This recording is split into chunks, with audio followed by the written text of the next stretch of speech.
Here's a quick thanks to our sponsors. Mofo, male optimization formula with organs to boost testosterone. ButcherBox, convenient, affordable, free delivery of the highest quality meat, poultry, and seafood.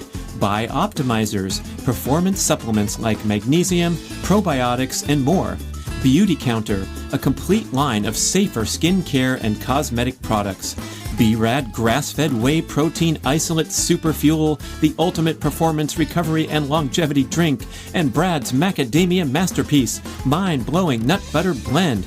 And check out the favorites link at bradkearns.com for my personal selection of favorite products for health, fitness, and peak performance, and great discounts for listeners. And here we go with the show.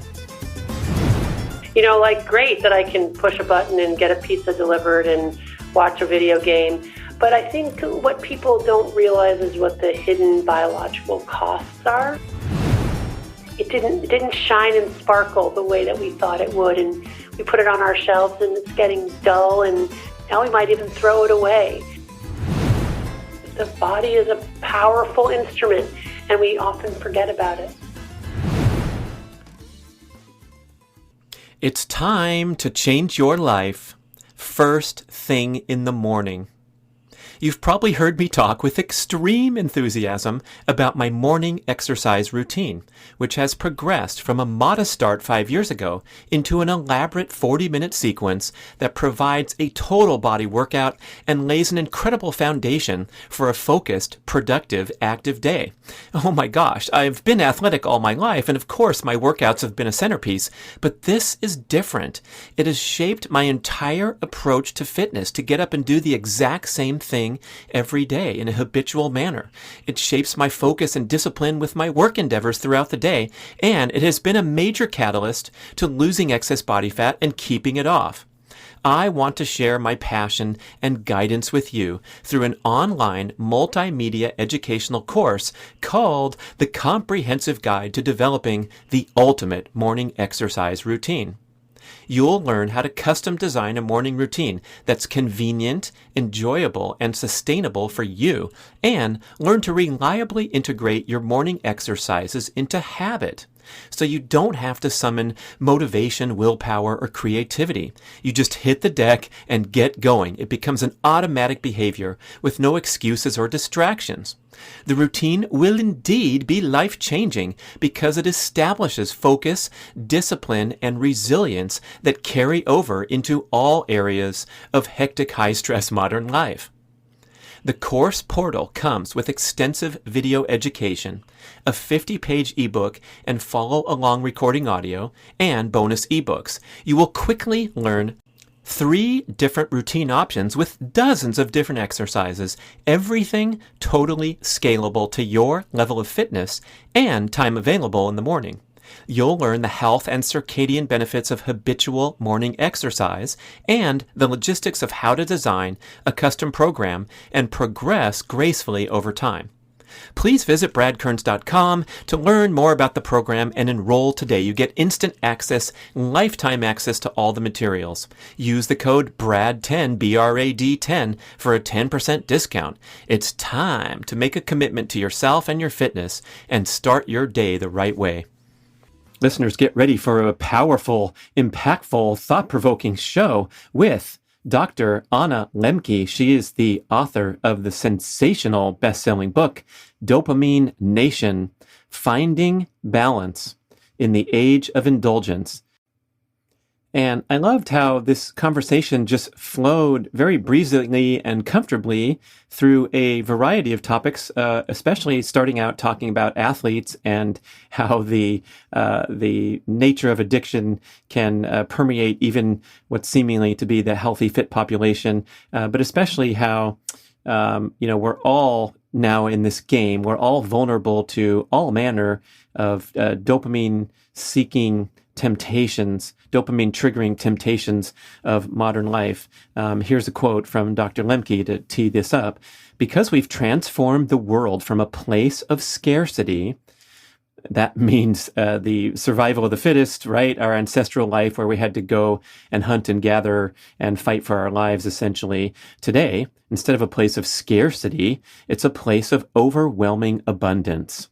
drugs, food, news, gambling, shopping, gaming, texting, sexting, Facebooking, Instagramming, YouTubing, tweeting, the increased numbers, variety, and potency of highly rewarding stimuli today is staggering. The smartphone is the modern-day hypodermic needle delivering digital dopamine 24/7 for a wired generation. Dr. Lembke is a professor of psychiatry at Stanford University Medical School and chief of the Stanford Addiction Medicine Dual Diagnosis Clinic. In the book, she talks quite a bit about her patients that had these extreme and shocking addictions and how they process through that. But rather than seeing myself as separate from someone who might be considered a more extreme addict, I realized that all of us every day are in this highly vulnerable situation thanks to the inexorable progress of society and technology to where everything is easy and we can get instant gratification all day long.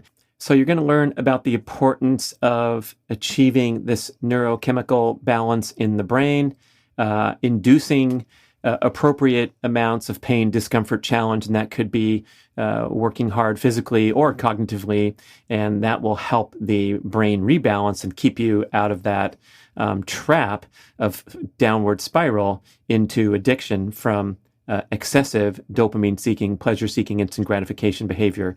You're really going to enjoy this conversation. I highly encourage you to pick up the book. There's so many great tips in there at whatever level you're striving to improve as a person, especially this recommendation that a detox process lasting at least 30 days can be the secret to rebalancing and getting out of even those what you might consider minor or annoying little proclivities that we have for thrill-seeking behavior that are out of balance and result in a net adverse overall experience. So let's hear it from Dr. Anna. Here we go. Dr. Anna, I'm so happy to catch up with you. We have important things to talk about. I have an opening line for you. You ready? Yes. I was going to say that I was incredibly excited to talk to you, but I don't want to get too excited. I don't want to get those neurochemicals out of balance. Okay, there we go. But I am very excited. And your book, Dopamine Nation, subtitle, Finding Balance in the Age of Indulgence, pretty much identifies a major problem of society today. Yes, it does. And I appreciate your wanting to start off without getting too out of balance, which does raise, an interesting philosophical question about, should we let ourselves get excited about things? Should we be throwing these great big birthday parties, for our kids? Or is that also part of the problem? So I like that you started out there. Well, what do you think? I've reflected on times in my life where, the highs and lows were more extreme. I used to be an athlete, so I raced on the professional triathlon circuit for 9 years, and everything was all about the next big race. And oh my gosh, it's so melodramatic. If I have a bad race, my life is terrible. And then if I win, I'm on the cover of the magazine. Whoop-de-doo. Hey, there it is in the background. 30 years later, it's still on my wall. Whoop-de-doo. But you move into different phases of life. I think maturity is great. And one of the best things about getting older is a little more perspective where, what we do is not the end of the world, and that the sun will rise another day.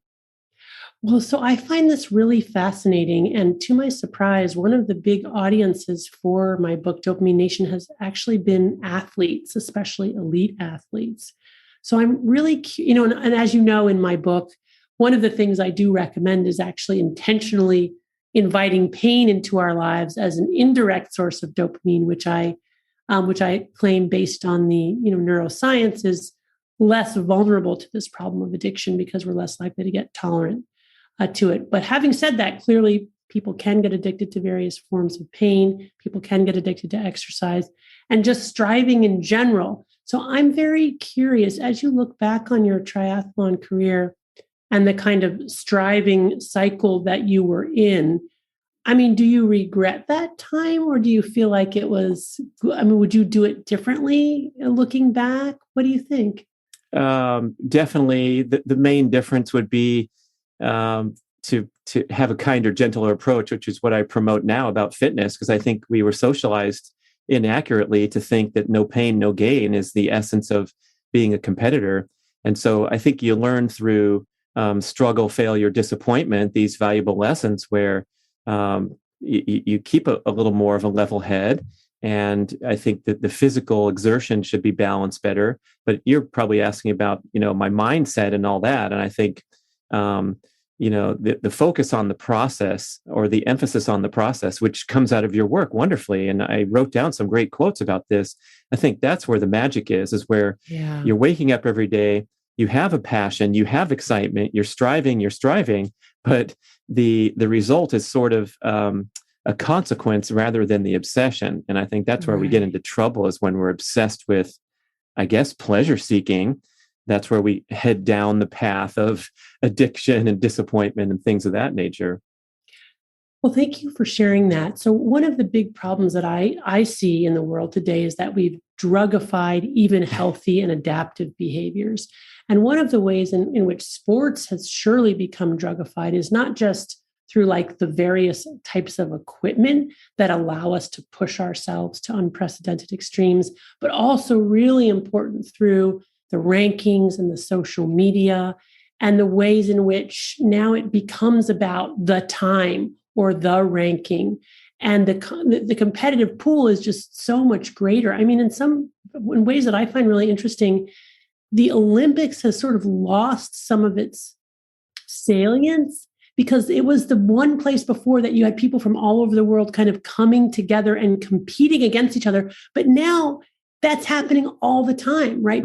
Millions of people over the world through social media ranking themselves, and even high schoolers, even elementary school age athletes kind of being ranked on a national level and that contributing. So that's what I mean. It's like the bad part is the chasing the dopamine part. And what is dopamine sensitive to? It's sensitive to things like enumeration when we give something a number. So like the digital likes or the rankings on video games, or for that matter, the times and the ranking on sports, and the quantification of our behavior, I think is a big piece of how we've sort of drugified these things that make it harder to focus on process. That's pretty much the essence of the problem I see with sports all the way down to youth. And I went through that journey with my kids, and it was nauseating to have this overpressurized, parental driven competitive experience, obsession with winning and ranking. Yes. And so I guess in contrast, a healthy approach would be bringing in these other neurochemicals like serotonin, oxytocin, the satisfaction, fulfillment, long-term bonding with others. Is that what we're shooting for? Yeah. And I think especially with athletes, really de-emphasizing the identity piece as like, I'm this, star baseball player, or I'm the person who's going to get recruited to X, Y, or Z division school, and really allowing young people to develop a grounding of their identity in things that are transcendent, not the things that are tied to these kind of material competitive pieces. Of course, we all love sports and the excellence of sports and the human body and achievement. So it's not that we're throwing it out the window, but if that's all that the person has and there's no sort of girding of that or scaffold beneath that, then you're really, setting people up for a very serious fall.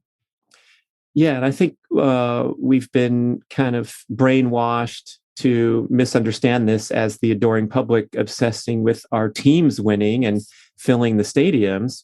But it really is an ill-advised path, even for the elite athletes of the world. And we've seen, oh my gosh, talk about hitting close to home, the tragic story of the Stanford goalkeeper and other athletes that are, they can't, they succumb to the pressure. We're talking about the suicide cases in collegiate athletes. Right. And then even at the elite levels, when they go and win everything, then they go crash their Rolls Royce at 3 a.m.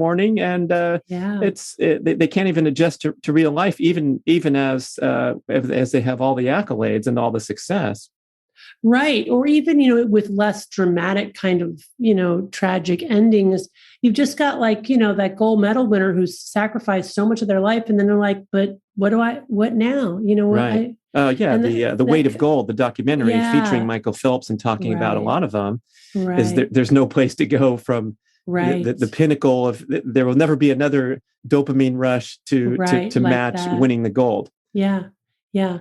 Yeah. So, and the other thing about sports is that, it's not just the athlete who then finds themselves caught in this dopamine vortex, but it's the gaping maw of spectators who are basically their source of dopamine hits. And maybe it involves them gambling on athletes in addition, but it doesn't even have to be that. But the kind of consumption of sports as a spectator is very much vulnerable to this problem of addiction. Oh boy. And addiction is really your central focus of the book. I really appreciate how you presented everything, including bringing your personal story in. And it occurred to me as I'm reading kind of the extreme cases of addiction that we're all familiar with, and the homeless encampment down by the river, those people are all addicts, and I'm driving by thinking that I'm immune from all this stuff. But I think we all need to sit back and reflect and realize that at some level, the addiction is profound in society, especially with here's your quote.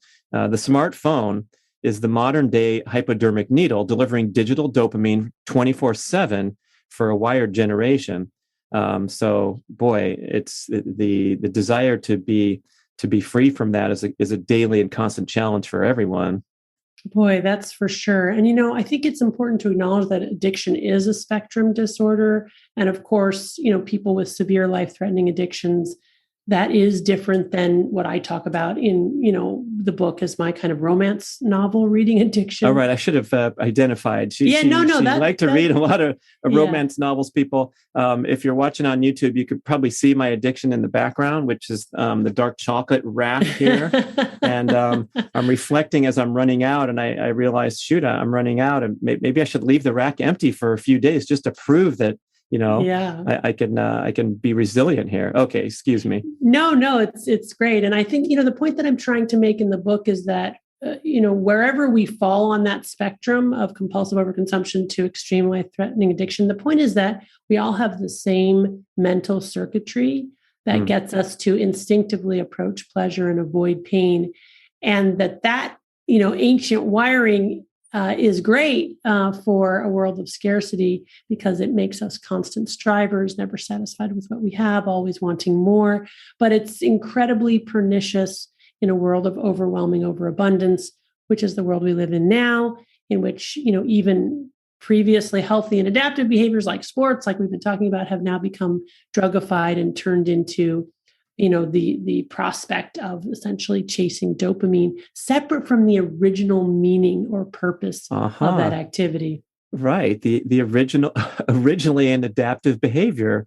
And Right. I'm remembering Baron Pierre de Coubertin, the founder of the modern Olympics, who said the important thing is not to win, but to take part. The Olympic oath goes on and on. It's like, are you kidding? We have trashed that thing because NBC just paid $877 million for the rights. Right. And so we want to see especially the red, white, and blue athletes win, but the whole thing's become marginalized, commercialized. Same with, I think, the fitness industry, diet, health, the areas that I traffic in, is everything's been, branded and put a price tag on. Right. And that's a really important point, that not only do things become potentially more addictive when we enumerate them or quantify them, because dopamine is very sensitive to numbers, but also when we monetize things, in our capitalist system, anything that becomes monetized, then, our sort of striving mechanism, kicks in, and then this can become, which is why sort of workaholism is a real problem today.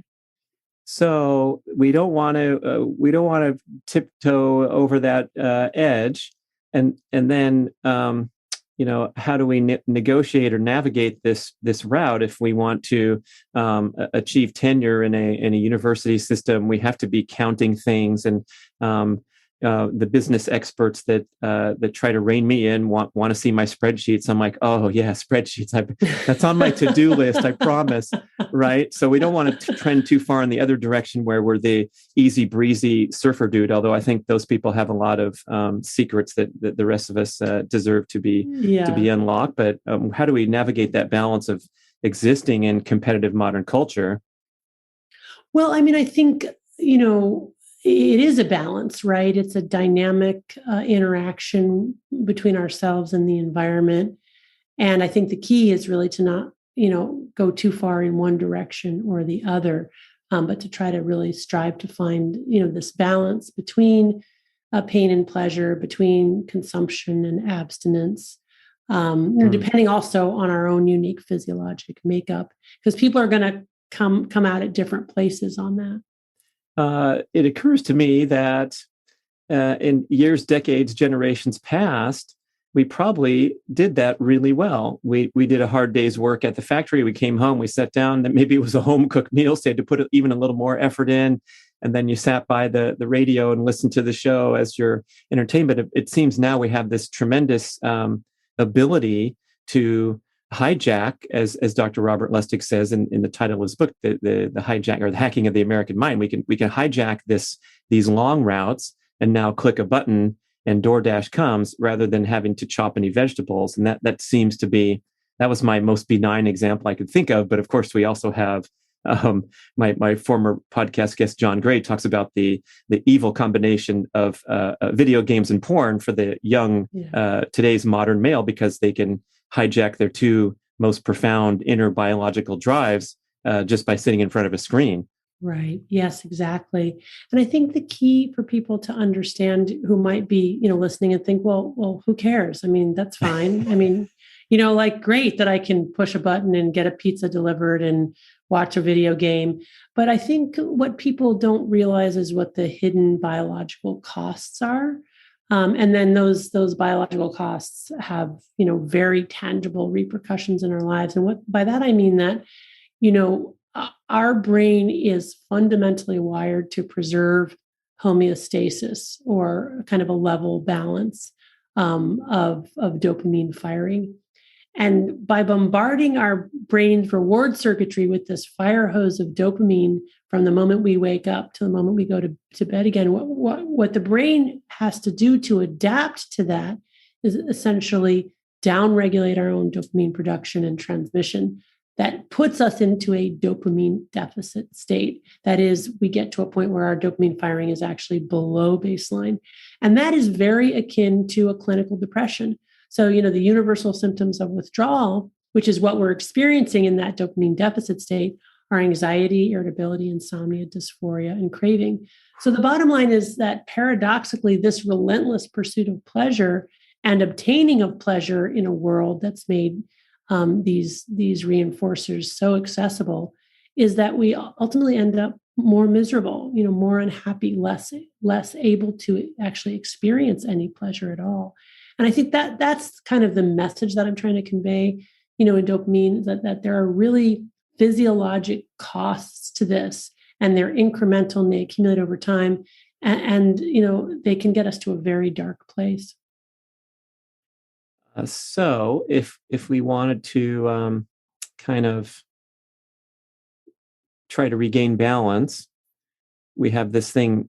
It's not your term. I think you call it the opponent process reaction, right? It's a scientific term. Okay, right. So this is where you mentioned briefly before, if we go out there and do that silly stuff like jump into my chest freezer, or do a challenging hike, or sit down and try to type a paper, we put ourselves into discomfort of either physical, or I guess a cognitive challenge could count too, perhaps. Yeah. And we get this opponent process reaction.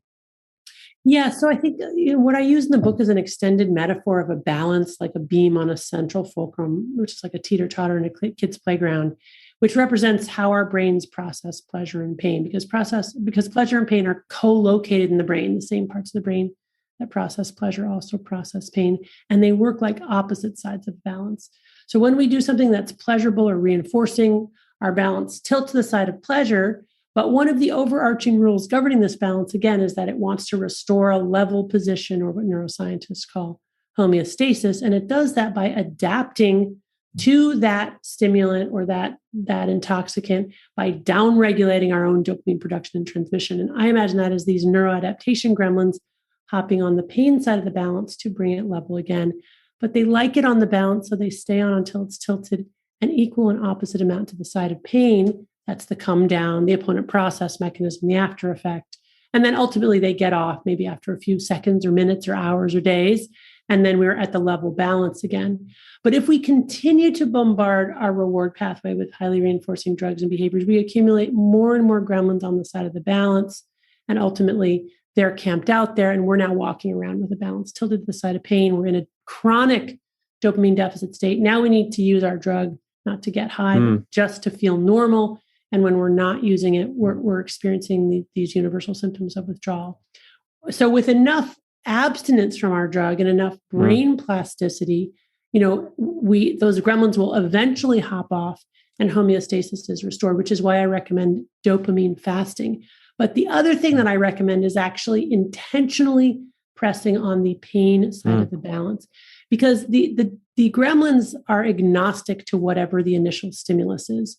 If we press first on the pleasure side by using an intoxicant, they will jump on the pain side. But if we press on the pain side, for example, by exercising, doing an ice cold water bath, doing something cognitively challenging, emotionally challenging, something that requires our strong focus and attention, anything that's difficult, then those gremlins will hop on the pleasure side of the balance and will actually trigger our body's own homeostatic healing mechanisms. We'll start to upregulate serotonin, norepinephrine, dopamine. And that's really a much better way to, get our dopamine, as long as we don't overdo it, as we talked about in the beginning. Pressing too hard and too fast on the pain side of the balance actually turns that into an intoxicant. So that's really the idea. How to find balance is that if we're going to press on the pleasure side, we need to do it not very often, to leave enough time in between for those gremlins to hop off and for homeostasis to be restored. And that ultimately a better way to get our dopamine is actually gentle presses on the pain side of the balance so that we reset our hedonic or pleasure set point to the side of pleasure. Right. Appropriate introduction of pain, challenge, discomfort, struggle. Yes. Right.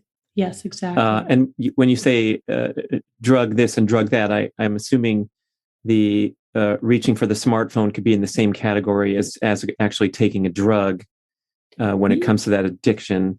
Yes, absolutely. So what's amazing about screens, including obviously our smartphone screen, is that the screens itself are reinforcing. So it's not just that they're a portal to highly reinforcing behaviors and actual substances that we can get delivered, but the medium itself is reinforcing. The screen, the flashing light is sort of like a primitive fire.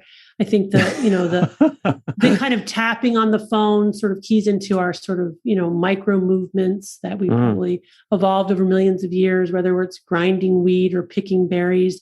We have this sensation of actually accomplishing something with this little device, when in fact, we may not be accomplishing anything at all with the time and energy spent, but we have the feeling of doing something important. Wow, those primitive comparisons. We never thought about that. Or they say smoking. A lot of the habit is the manual act of bringing something, using your hands. So I guess the phone counts in there too. Yeah, especially since most of us live such disembodied lives now, where we're really spending all of our time and energy in our heads and very little time in our bodies. People are generally not very well acquainted with their bodies, with the exception of athletes, of course. But even some athletes, tune out signals, right? Don't listen to their bodies in the way that they should. So I think this disembodied nature is part of what makes these digital drugs so appealing. I mean, if you think about like video game avatars, these are very physical avatars. People are jumping and running and doing cartwheels, while the actual person is really just sitting for hours and hours, in their chair. So there's a clear need to be embodied, and yet we're sort of denying that need, and I think it's leading to quite a lot of psychopathology.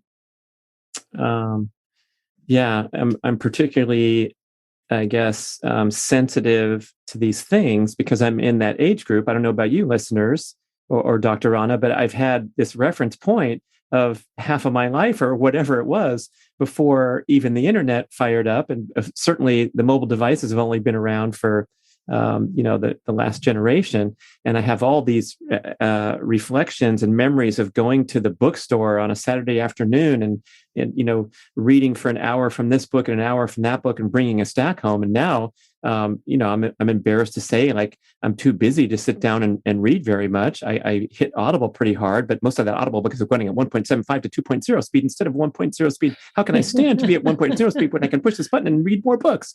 Right. So Yeah. it's kind of tough to juxtapose all that time in the natural world. My childhood, of course, we can all reference the childhoods where we were running around outside and then came in for dinner.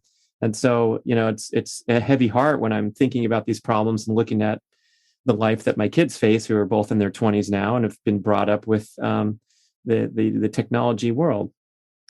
Yeah, I mean, I think we really underestimate the merits of just slowing things down. We really have this illusion that speed is of the essence, and that the more that we do in any given unit in time, the more we'll get, and the more we'll get, what the happier we'll be. And yet, of course, we've all experienced that we get to where we wanted to get, and it was not what we thought it would be. And there's this kind of deflation and disappointment, and physiologically, truly a kind of dopamine free fall. So I think this it's so important that we sort of, and in fact, the intentional slowing down in the moment of what we were doing and trying to do it more slowly, which is so paradoxical and so countercultural, can actually help us be more present in the moment and tap into process, which, as we were talking about in the beginning, is so important.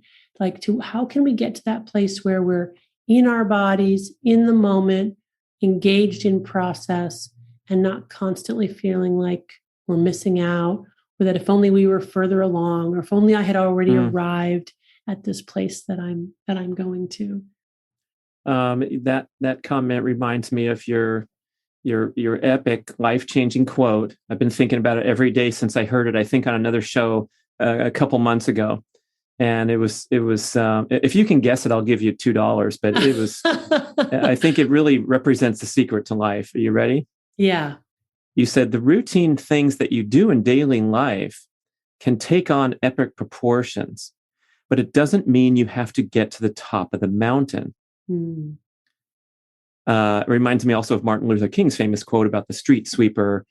Maybe people are familiar with that. He says, if one is to be a street sweeper, resolve to be the greatest street sweeper that the world has ever known, where everyone who passes by say, there goes the greatest, cleanest street ever, that kind of thing. Yeah, right. And that resonates so beautifully with me because, like I referenced back in my athletic times, it's like now literally the sum total of that entire decade on Earth is in a manila folder in the back of my file cabinet where it has the result of every race. Yeah. But I lived and breathed every single one of those pieces of paper that's slotted into a file folder in the back of my file cabinet. Yeah. And so at the time, like it is okay for things to take on epic proportions, but the result is now in the folder. It's inconsequential to anything. It's all about the journey. And I think the sooner we figure that out, especially you young listeners out there, if you're feeling that pressure from the outside world, I'm always trying to be the counter motivational parent where I say, hey, don't worry. There's enough U.S. senators. There's 2 from each state. That equals 100. You don't have to, answer to anyone but your own calling, really. Yes, thank you for this message. It's so important for people young and old, myself included. I think we all want to feel that our lives matter. We all want to feel that, right? We want to feel that there's a reason that we're here, that we're making some kind of positive difference, that our life has value. And yet so much of the way that we strive to get to that place, that feeling that our lives matter, or the conviction that it's true, is so orthogonal to the things that will actually, give us that feeling. And you and I have, through hindsight, the ability to know that, like, we have achieved the thing, right? And we looked at it and it was hollow, and it didn't shine and sparkle the way that we thought it would. And we put it on our shelves and it's getting dull, and now we might even throw it away.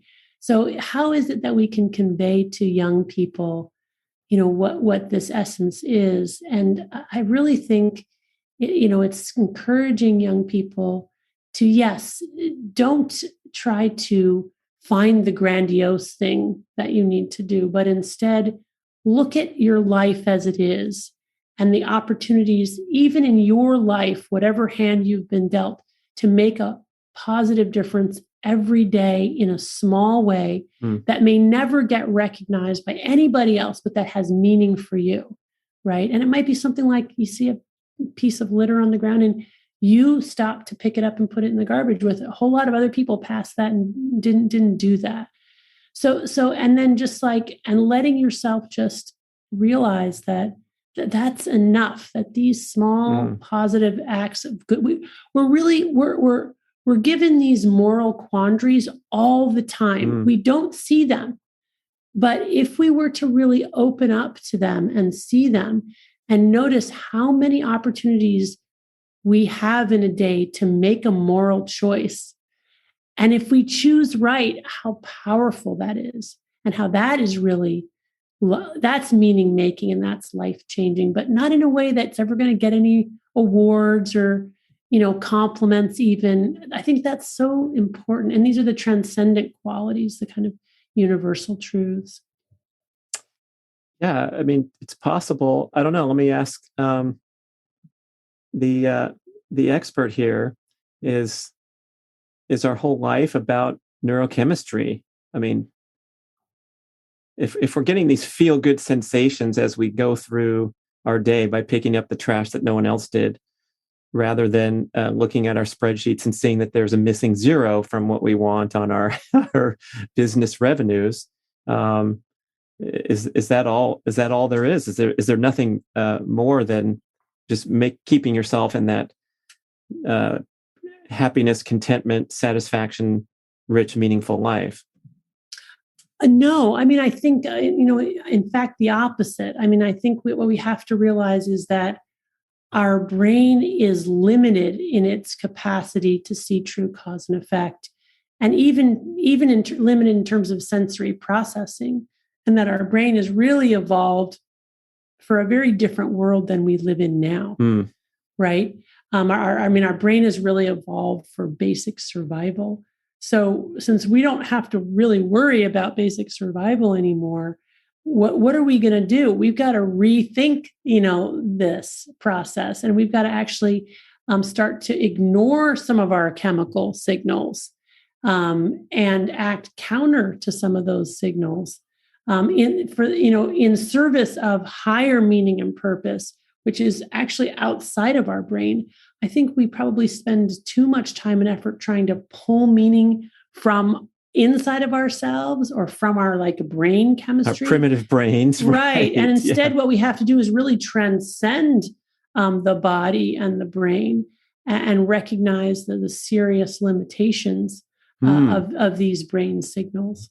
Right, we're smart enough to realize that, but then we drift back into primitive brain when we shouldn't. We should flip flop it. I love that. Right, and I think recognizing our vulnerability to these kind of primitive signals is part of the solution, because what we have to realize is that once we're in a situation where we trigger one of these automatic circuits, it's very hard to resist, like the pleasure-pain balance. Once you're offered your drug of choice, the craving and desire will be so overwhelming. There's a very rare individual who could actually refuse in that moment.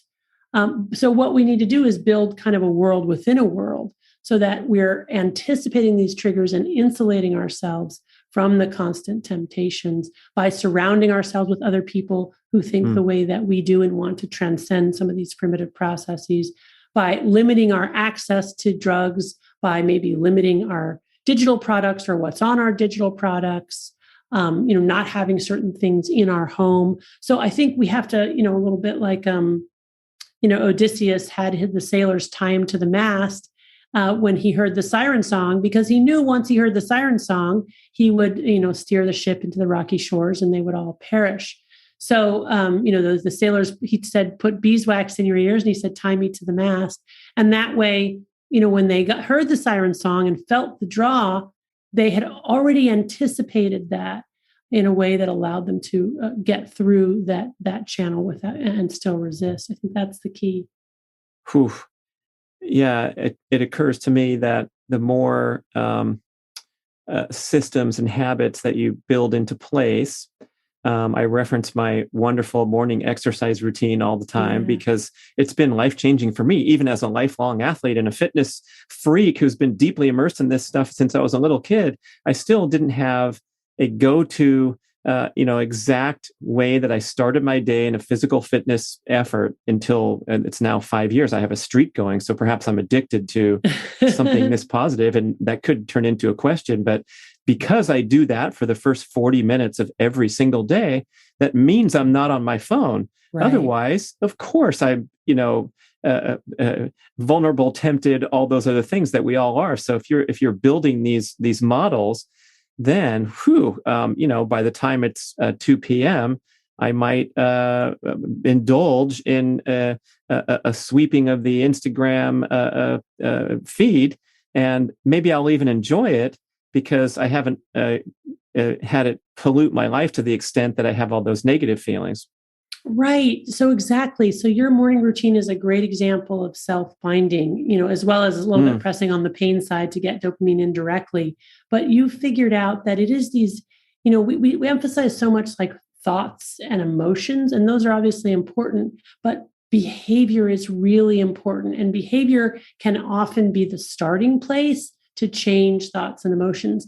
So you get up and you immediately do a behavior. You do a physical exercise routine, which serves a bunch of different functions. Number one, it probably, it's a form of hormesis to upregulate your own dopamine transmission, and it will remain elevated for hours afterwards, as we know exercise can do. But furthermore, it creates a kind of a time function where it delays your first access to your digital device, which is important. Right. It's kind of like intermittent fasting, right? We have to do intermittent fasting with our devices as well, in order to narrow the window in which we're engaged with the devices, which will then limit our consumption. So these are exactly the types of practices. And I always say to my patients, I said, we can talk about the emotions behind this, and we can talk about your thoughts behind this, and all that's important. But what are your practices? What are you actually going to do on any given day that's going to help you be able to get to the end of the day and say, yeah, that was a pretty good day? Right. So I guess one of the starting points is that awareness, rather than the mindless consumption of digital information or plopping down on the couch, grabbing the remote control, and perhaps creating an addiction to streaming entertainment because, you watch a great show. And I'm famous for, when it comes to my bedtime, I will jump up and go find that thing before the next episode starts. I only have 9 seconds because I know if that would kick into the next episode, it's going to be tempting to watch, especially if it's Larry David. You can't stop it. So that awareness is key, and I think we probably have to have those defenses up throughout the entire day because we're just getting slammed. Yes, that's the great insight, right? That we are getting constantly invited to indulge. Invited. How polite of you to say that. Yeah, yes. Right. Commandeered is maybe more accurate. And so we have to anticipate that, and we have to put these barriers in place. We have to enlist others to help us and do it together with them. It's much easier to limit ourselves when we're doing it together with other people. But yeah, you're absolutely right. I mean, it's a very complicated, addictogenic world, and we have to anticipate that. And I think it starts with, the awareness, but also the behaviors, right? We have to put the physical barriers in place. Like you physically jump up and get out of the bed, right? You're not thinking a thought to yourself. You move away from the next episode button so that you can't physically press it. I think we need much more of that kind of these physical barriers and the kind of physical practices, because again, the body is a powerful instrument, and we often forget about it. Is that word addictogenic? Did you make that up? Is that a real word? I don't know. It could be that I made it up. I have no idea. I love it. An addictogenic world. So the term you used in the book about setting these boundaries, categorical self-binding, can you describe that further as we strive to escape from the age of indulgence? Yeah, so this is where we, within a given category, let's say video games, we recognize that there are certain video games that once we start playing, we just can't stop. So then after a period of abstinence from video games to reset reward pathways, which is what I do with my patients who come in with video game addiction, as we're talking specifically about how to reintegrate video games back into their lives. And the specificity is really important here. It's not a sort of vague, well, I'm going to go back to using, but I'm going to use less. It's like, no, when are you going to use? What are you going to use? And the what are you going to use is the categorical self-binding, like which video games do you feel like you need to avoid altogether, and which are the ones you feel like you can play in some moderation.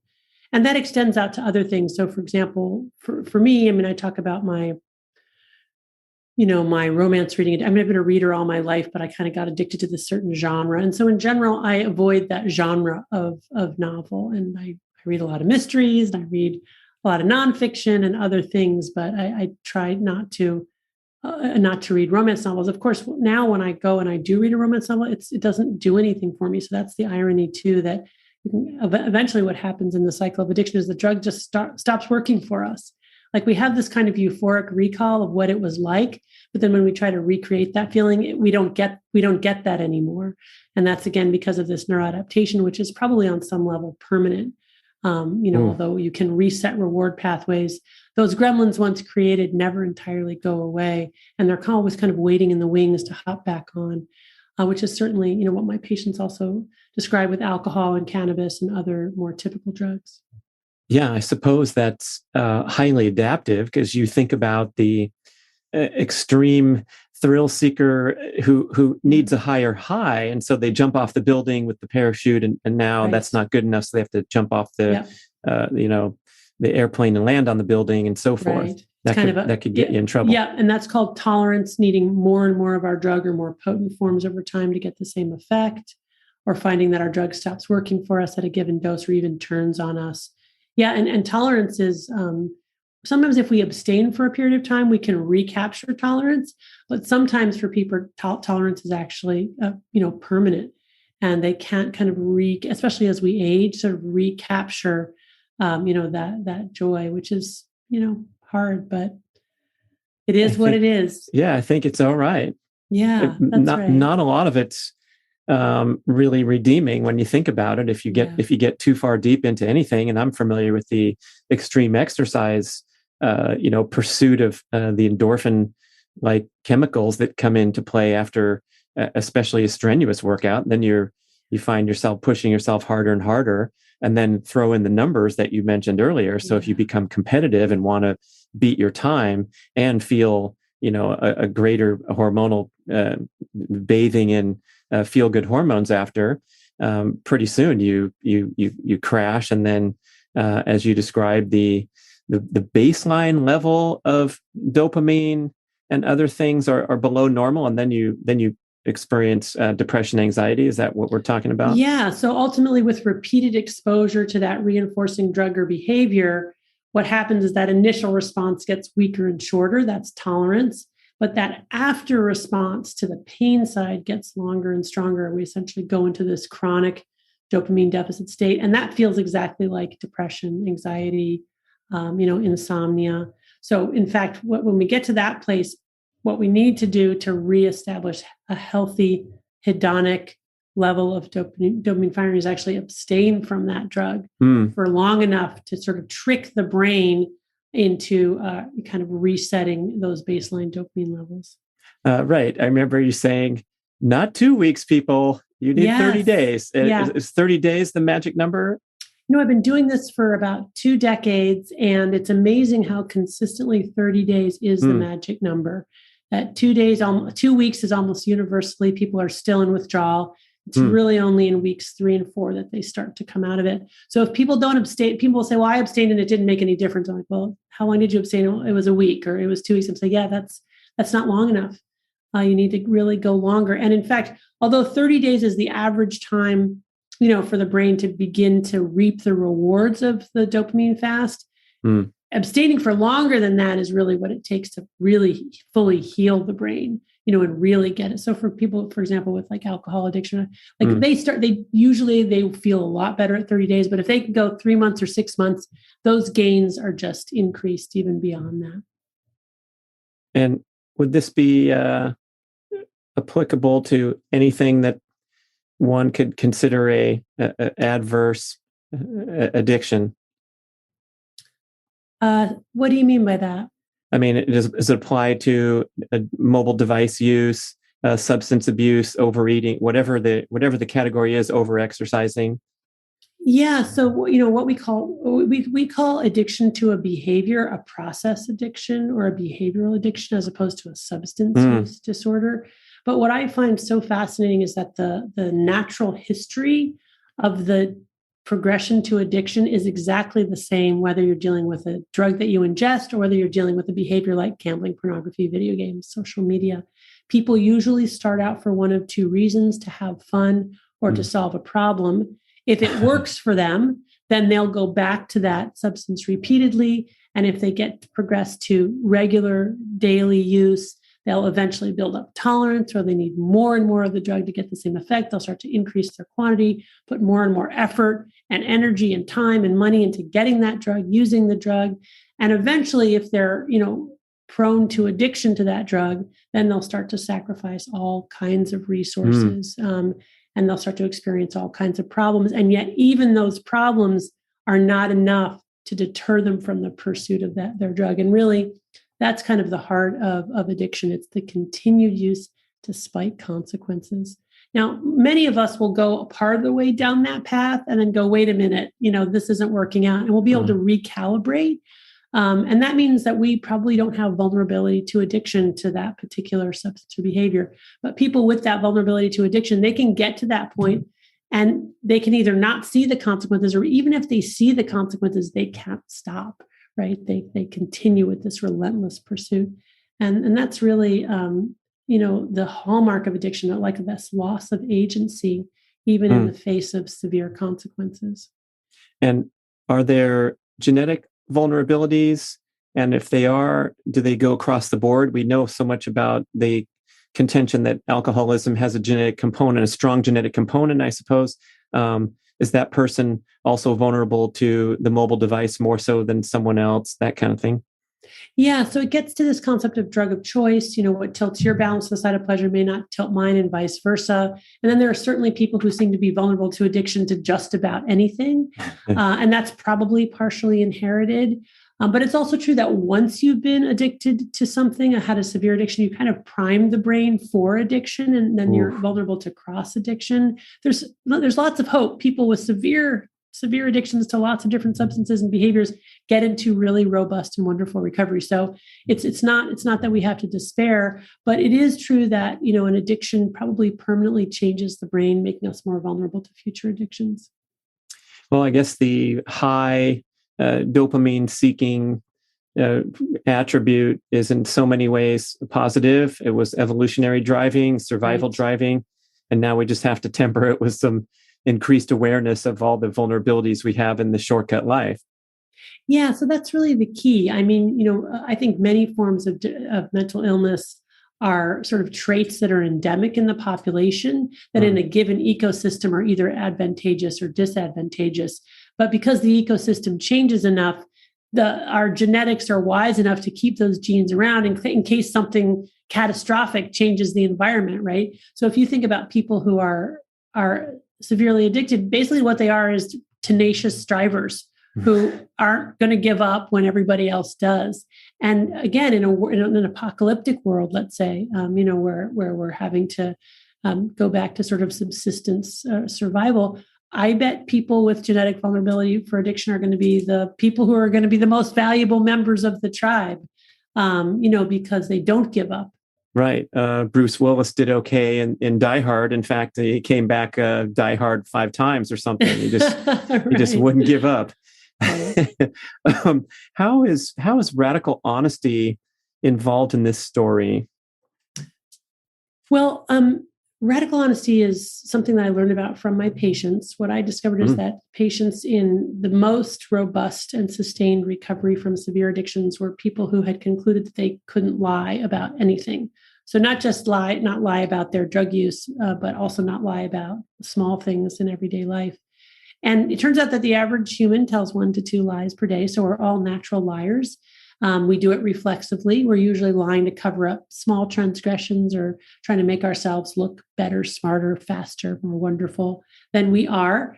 But what's happening when we commit to not lying, even about small things, is that we're probably activating the prefrontal cortex, which is the storytelling part of our brain, which is really fundamental to creating our autobiographical lived narratives, which become not just a way to organize the past, but also provide a roadmap for the future. What I find in my practice is that people who tell true stories about themselves are the people who are going to most likely be able to have access to the information they need going forward to make good decisions.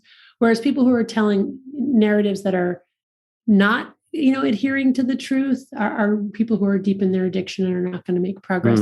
And as people move from addiction into recovery, the narratives change. It's really fascinating.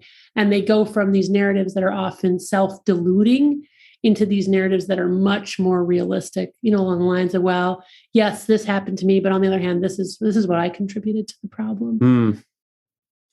So that must be fascinating to sit there and watch the arc of the character. It is. If it's a patient, and I guess you got to bite your tongue initially because it has to be on their own time. I don't know. Yes. Yeah. Well, what's really interesting is that when people are using their drug and in their addiction, they really can't see true cause and effect, not just around their addiction, but in general in the world.